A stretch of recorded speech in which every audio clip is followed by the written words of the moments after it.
Praise the Lord. Praise the Lord po. Ang pinakamataas na papuri, pagluwalhati, pagsamba sa ating pinakamamahal na Panginoong Hesus po lamang. Dobling paggalang po at pagrespeto at patuloy na pag-alala sa mga ginintuang turo at aral ng ating dearly beloved Honorable Pastor Wildis Estrada Almeda at beloved Honorable Assistant Pastor Lina C. Almeda. Greetings to all beloved Almeda family po. Sa lahat ng beloved preachers, beloved workers, at beloved brethren po. Magandang gabi po. Ipatotoo ko lang po kung paano po ako na-save nung taong 2010 po. Nakitaan po ako ng cyst sa left breast po. Nagsabi po ako sa aking beloved nanay na hingi po ako ng prayer request po sa ating beloved pastor. Dahil nung panahon pong yon, hindi pa po ako saved dito sa banal na gawain. Ang mga beloved sisters ko pa lang po, tsaka beloved nanay ko, tsaka mga brothers ko po. Kaya nagsabi po ako sa kanila na hihingi po ako ng panalangin sa ating beloved pastor para mawala po yung cyst ko. Dahil sabi po nila, nagpapagaling nga daw po ang Diyos dito daw po sa Jesus Miracle Crusade ay nagpapagaling. Kaya ako po nagsabi sa kanila. Pero sabi po ng aking beloved nanay, dumala daw po ako. Sunday po kasi, sabi ng mother ko, dumalo daw muna po ako. Kasi po, Tuesday po akong naka-schedule na magpa-biopsy. Kaya dumalong po ako,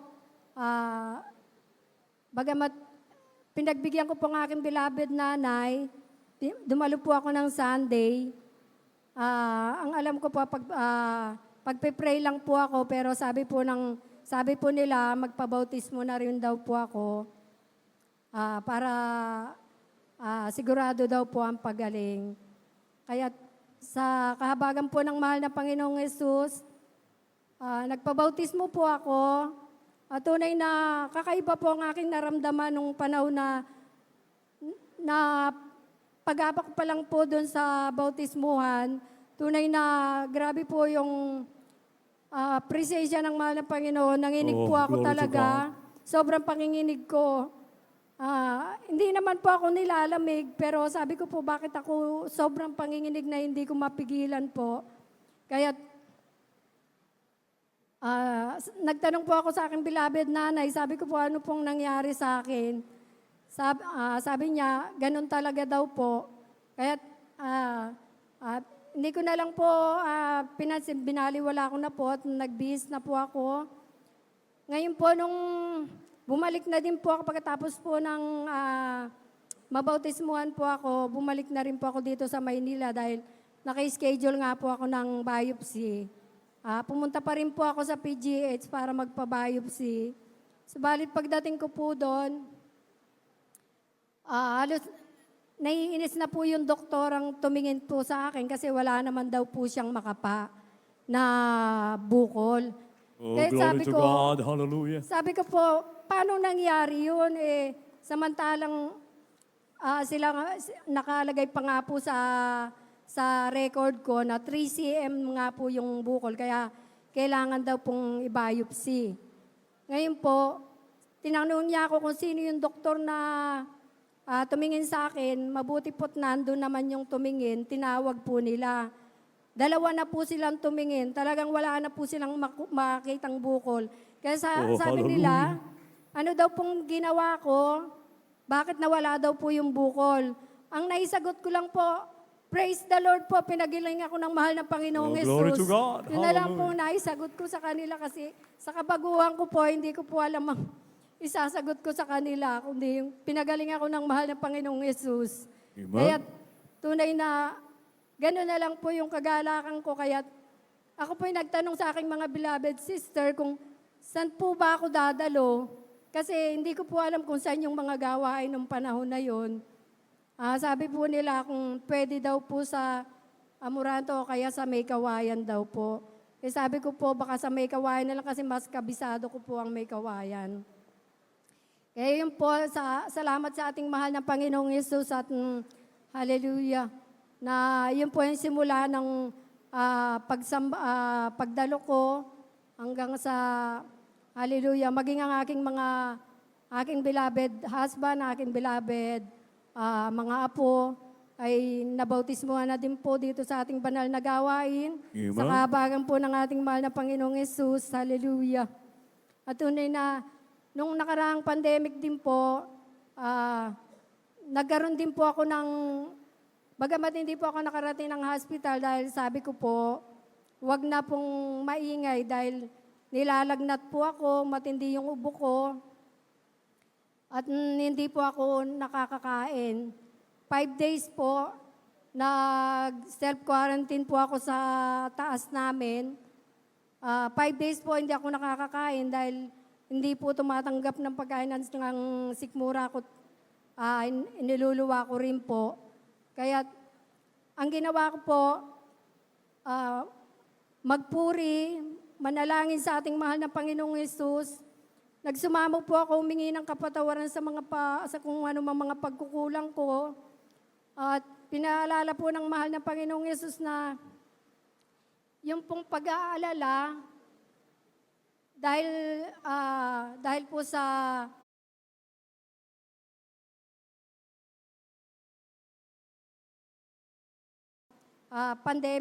pandemic po, parang medyo nag-alala po ako at nakipanik buying po ako.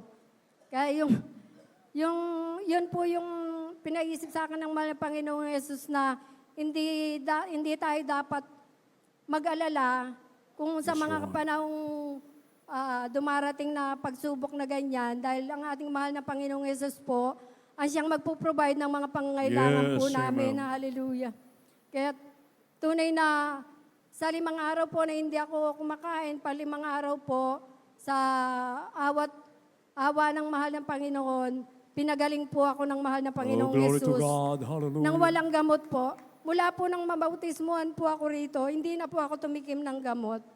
Pag Amen. meron po akong mga nararamdamang hindi maganda sa katawan, nagpupuri po ako at ako'y dumadalangin sa ating mahal na Panginoong Yesus at nakakamtan ko naman po ang kagalingan ng walang gamot. Kaya pasalamatan ko rin po na nung panahon din po ng pandemya, nagkaroon po kami ng problema dahil hindi nga po pwedeng lumabas.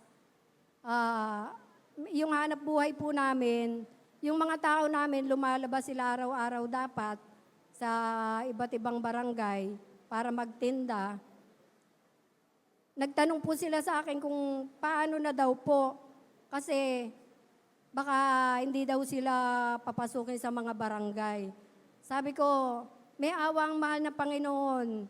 Sabi ko po sa kanila, kung kalooban niya na makapaghanap buhay kayo, mangyayaring kalooban ng mahal na Panginoon, magtiwala lang tayo, sabi ko po. Alam niyo po, hindi po kami tumigil mula nang nagsimula ang pandemya hanggang nagluwag na po. Hindi po tumigil ang aming mga tindero sa paglalako.